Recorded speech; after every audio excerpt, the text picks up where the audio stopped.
Korras koristuskäru on puhastusteenindaja visiitkaart, milline aga on hästi läbimõeldud ja komplekteeritud koristuskäru. Käru on organiseeritud ning seal asetsevad tarvikud on puhtad ja korrastatult oma kohtadel.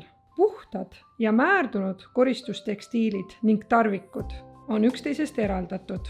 Iga koristuskorra järgselt pestakse puhtaks niisutuspudelid, niisutuskastid ja muud kasutatud koristustarvikud. Kõik kasutatud koristustekstiilid pestakse pesumasinas. Oluline on koristustekstiilid enne pesumasinasse panekut lahtisest mustusest puhastada. Vahetatakse kärul prügikott, et uue tööpäeva alguses oleks käru kasutusvalmis. Masinad puhastatakse peale igat kasutuskorda vastavalt kasutus- ja hooldusjuhendile.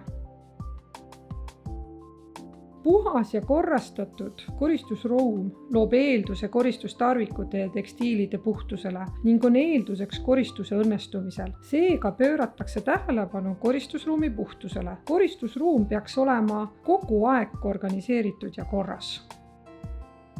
Puhtad ja kasutatud tarvikud on nii kärul kui koristusruumis üksteisest eraldatud. Kasutatud tarvikud, masinad, koristuskäru puhastatakse iga koristuskorra järel.